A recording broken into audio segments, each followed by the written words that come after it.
Picture this. You're stuck in the traffic on a hot summer day. You crank up the AC expecting that sweet, cold air, and instead you get nothing but warm disappointment. If this sounds familiar, your AC pressure switch might be trying to tell you something. Today, we're breaking down the top signs of a failing AC pressure switch, and I'm going to show you how to catch this problem before it turns into an expensive repair. Stick around because the last symptom is one that most people ignore until it's too late. Before we jump into the symptoms, let's quickly talk about what this switch actually does. The AC pressure switch monitors the refrigerant pressure in your system to keep everything running safely. Most cars have two switches, a low-pressure switch and a high-pressure switch. The low-pressure switch shuts down the compressor if refrigerant levels drop too low, which usually means there's a leak somewhere. The high-pressure switch does the opposite. It cuts power to the compressor if pressure gets too high, preventing damage or even an explosion in extreme cases. Now, where do you find these switches?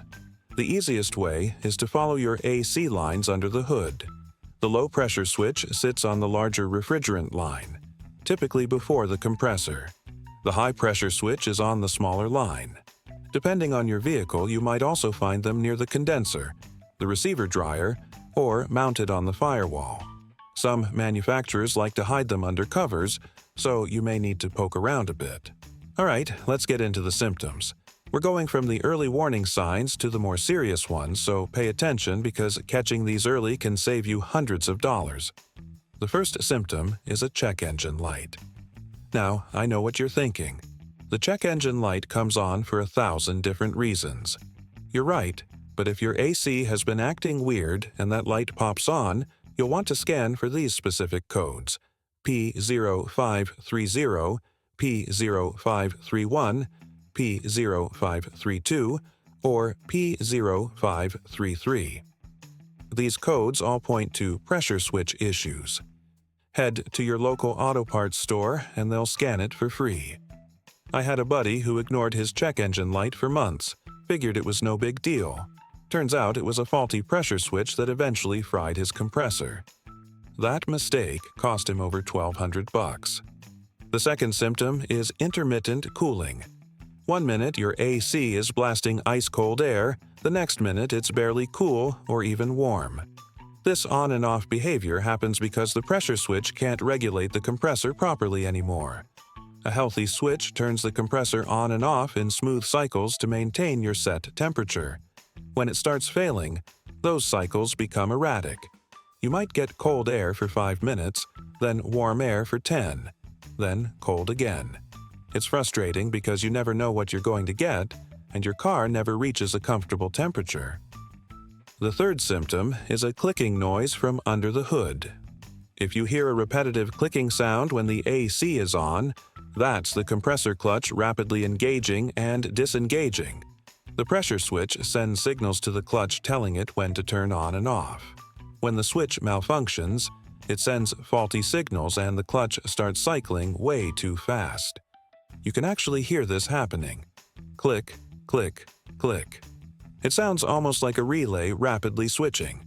This isn't just annoying, it's wearing out your clutch assembly. If you catch this early, you might only need to replace the switch. Wait too long and you're looking at clutch replacement too. The fourth symptom is your AC blowing nothing but warm air. This is where things get more serious. When the pressure switch completely fails, it can prevent the compressor from turning on at all. No compressor means no refrigerant circulation, and no refrigerant circulation means no cold air. You'll turn on your AC and just get hot or lukewarm air blowing through the vents. Now, here's the tricky part. Warm air can also mean you're low on refrigerant or your compressor itself is bad.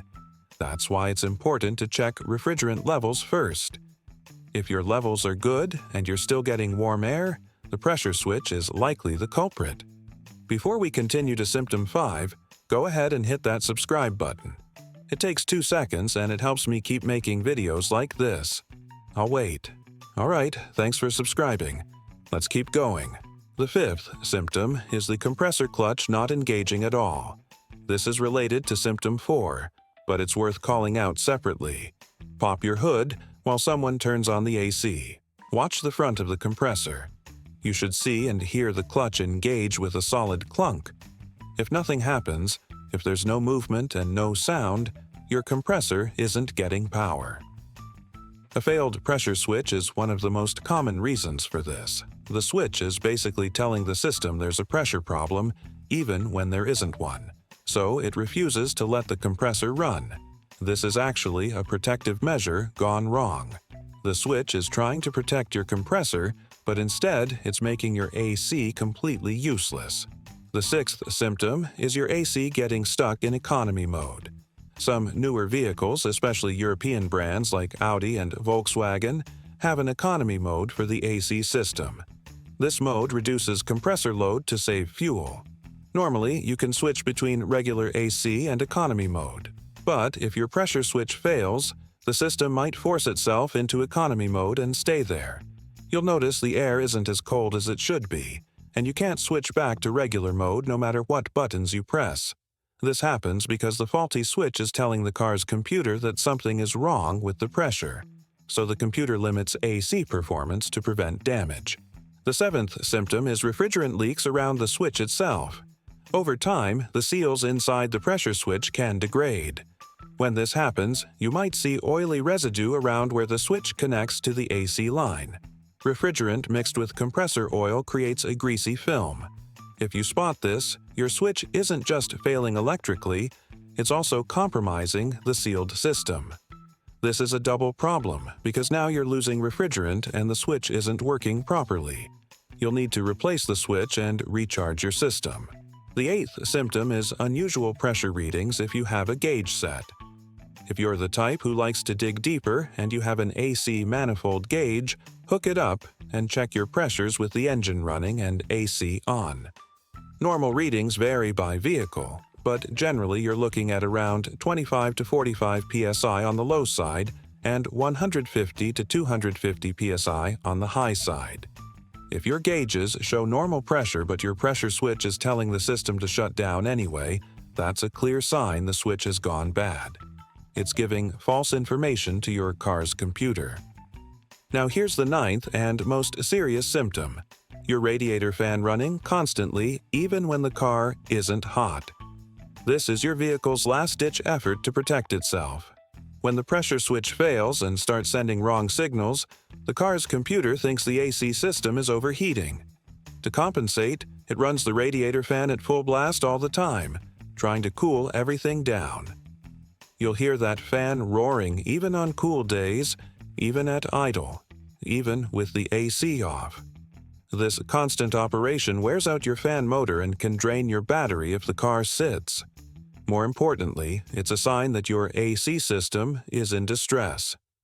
Get this checked immediately because continued operation in this state can damage your compressor, your condenser, and other expensive components.